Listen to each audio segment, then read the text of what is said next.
If somebody goes in your bank statements and they see that O and they see an F beside each other, they see those two letters on your bank statement, that's not a good look. We live in a world right now where men are paying for AI girlfriends.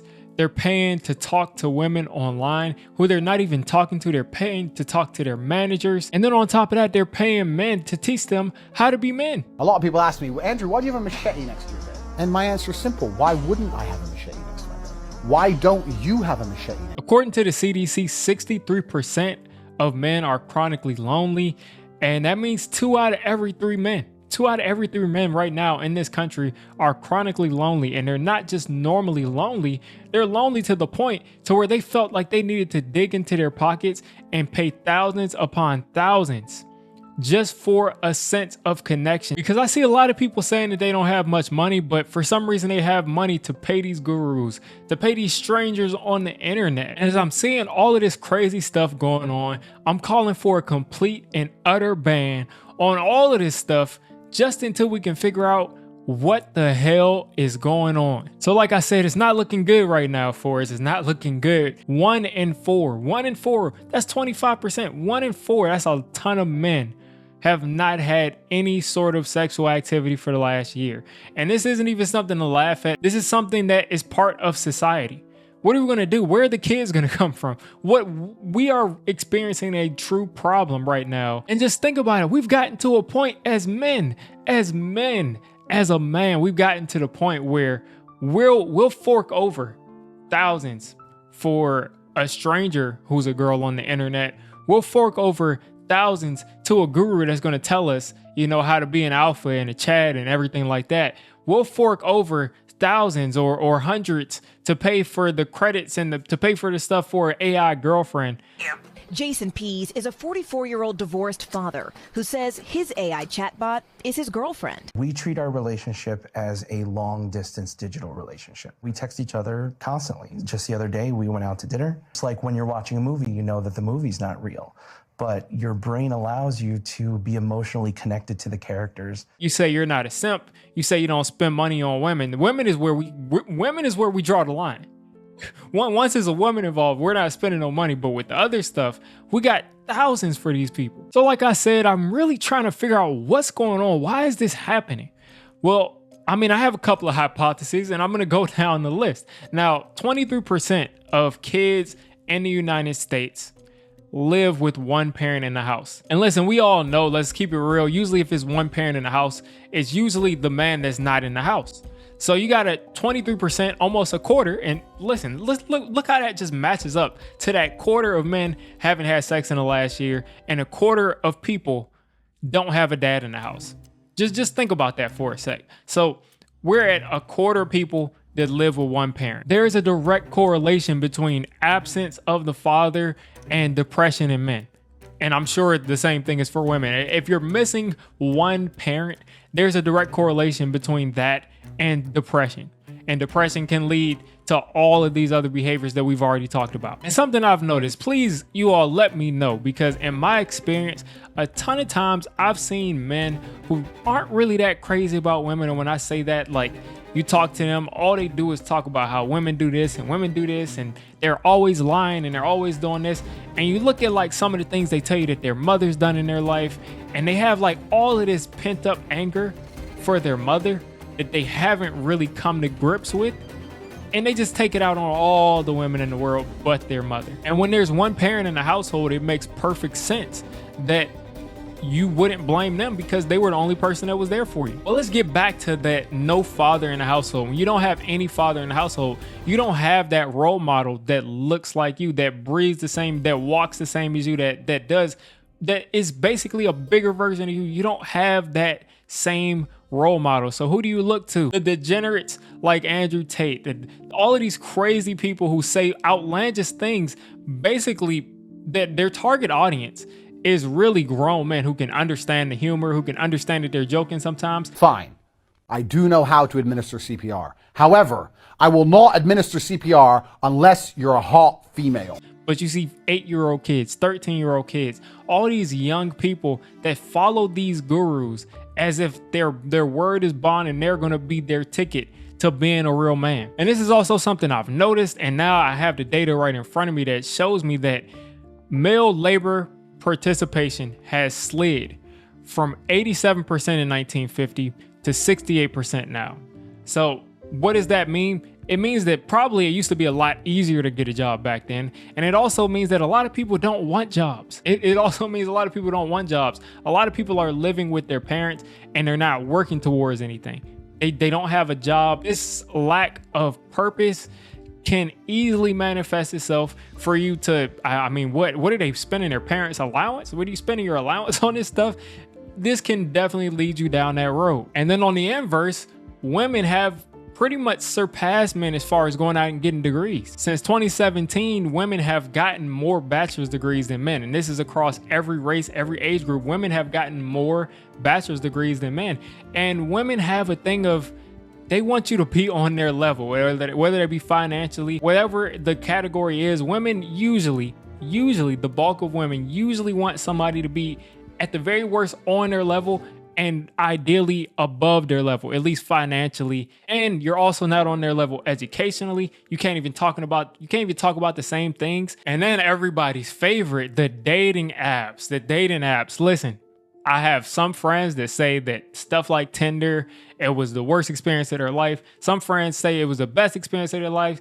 Most men, though, overwhelmingly say that they did not have a good experience on these dating apps. Listen, the top 10% of men get over 50% of the matches on these dating apps. If you're not an 8 to 10 on the look scale and successful and social and look interesting, it's going to be very hard for you to get consistent matches on these dating apps.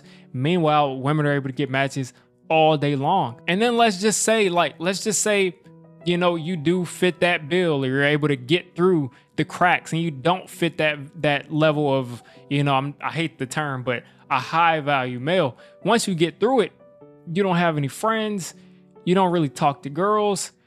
You meet that girl in person and it's going to be an awkward exchange. It's going to be an awkward exchange because, listen, you're rusty. You haven't talked to anybody in years. So, like I said, the vast majority, I said the top 10%. So 90% of men are having bad experiences with these dating apps. So what does that lead them to say? It's either their dating app's fault or it's the women's fault. And then again, you have a group of men that are ready to pay for robots. And they're men that are eagerly waiting for robots to come out that are fully AI so they don't have to dealing with women. That sense of victimhood is going to come through every single time. And I have 2023 data for that special site that a lot of people love to pay for. We've seen some people that made $50 million in 1 year on this site, and $6.6 billion was spent in 2023, and I can only imagine it's probably higher in 2024. And again, these people don't have these same excuses because a lot of these people on here are married and educated. So more than likely, they don't have many issues with women because most of them are married. And then, you know, some of them may just be like the engineer that makes six figures that just is scared to talk to girls and it just has a bunch of money to pay. But some of them don't have an issue with women and don't have problems, but are still feeling the need to fork over some money. But it's really strange that the subgroup of folks who didn't reach that level of success or didn't do much as far as getting a job, as far as doing those basic things, a lot of them aren't even the top people that pay money for these sites. And by 2030, the AI companionship industry is going to be in the hundreds of billions going forward. So not only are some of our abilities to do things like write papers or write books or do things intellectually are going to atrophy and not be as sharp because of AI, now we're outsourcing our social skills. We're outsourcing connection to AI. So you're going to be able to literally build a human to tolerate you. And then I want to touch on this, man, like the alpha male guru stuff. We have really run the gambit here. I mean, when I was leaving college or when I was in college, I first saw a video where somebody said, "I'm MGTOW." And I'm like, what is a MGTOW? And they're like, men going their own way. And I'm seeing all these men who are like 40 years old and got divorced and their life got ruined.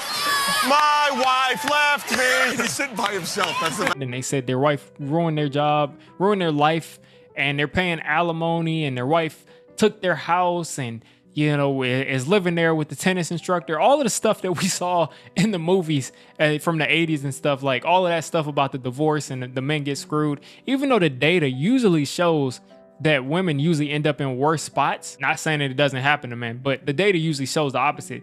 But the end of the story is you had an entire group of men who were slowly building up that hate towards women. And then I just started to see like an alternative to the MGTOW people. The alternative was a high value male, an alpha male. And this was a group that was laughing at the MGTOW people because the MGTOW people just said, we're abstaining. You know, we're not even interacting with women. We don't like women.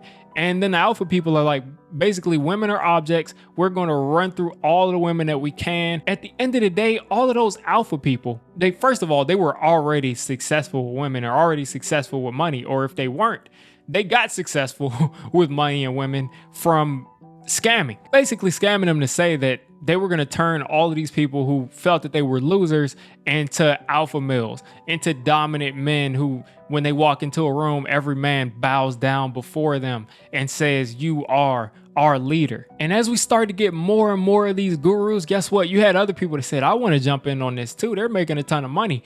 Well, now there are people that just for a living, all they do is clip podcasts of these alpha male gurus who spew misogyny all day. Just upload this. So now the entire feed for men, because YouTube sees that men between this age and this age are watching it. TikTok sees the same thing. And they're just constantly seeing women are this, women are that. Women shouldn't be this. Women should be in the kitchen. All kinds of crazy things I've seen from little kids where I'm like, are you serious? Like, this is what people are actually learning. A lot of people are saying this stuff because they're trying to get clicks and it's like a shock value and they're like, nobody actually believes me. But kids really do believe you. We've seen 6, 7 years of this, 6, 7, 8 years of this almost. And now these kids are becoming adults and they still have these same ideals. So what's my take on all of these things? At the end of the day, you're playing yourself. If you're subscribing to this stuff, you're playing yourself because yes, you got back at the women. The women are the reason that you can't get your life together. You got back on them. Okay, let's say you do it. At the end of the day, you're still paying them millions of dollars just to make fun of them. You're paying them billions of dollars. You're paying them billions of dollars. You are the ones. Listen, men as a demographic, we are the demographic that is paying for women to go online and take pictures, just selfies in the mirror, put it behind a paywall. Men are paying for it. So for you to like attack these people when your group is the one supporting it, I'll take it. My group is the one supporting it. And a lot of men are like, they want to create a new species to get away from it.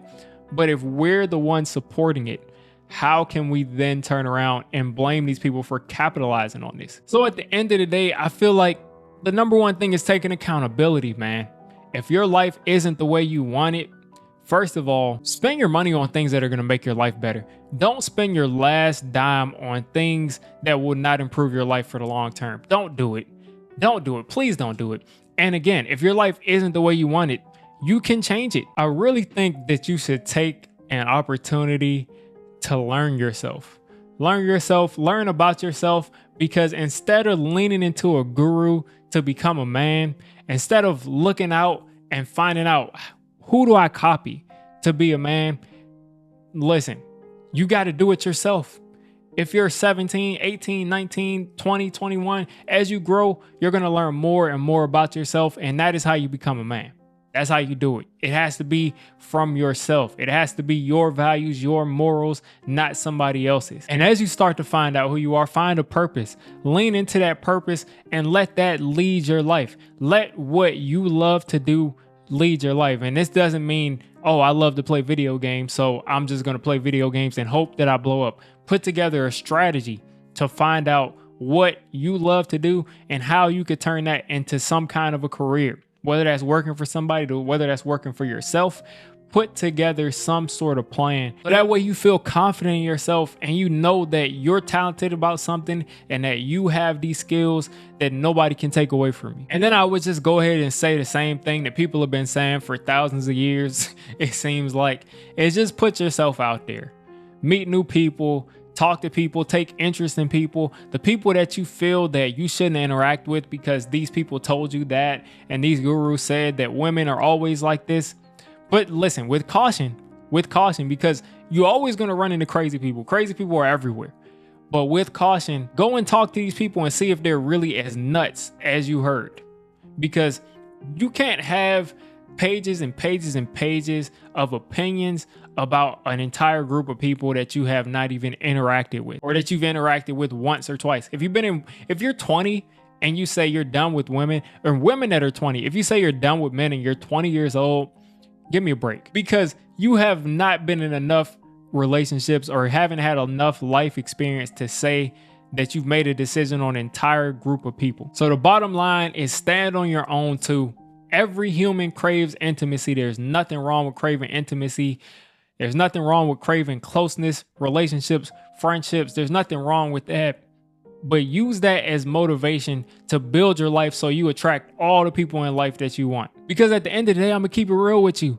It's not a good look. It's not a good look. If somebody goes in your bank statements and they see that O and they see an F beside each other, they see those two letters on your bank statement, that's not a good look. If you're not ready to show that to everybody that you meet, listen, this is my bank statement and this is what I spent $300 with last month, or this is my bank statement and and I bought an AI companion or AI girlfriend. If you're not ready to stand on it like that man was ready to stand on it, that's not something I'm going to stand on. But if you're not ready to stand on it, don't do it. And I am still figuring it out. And if you want to learn a little bit more about how I figured things out in my 20s, check this video out right here.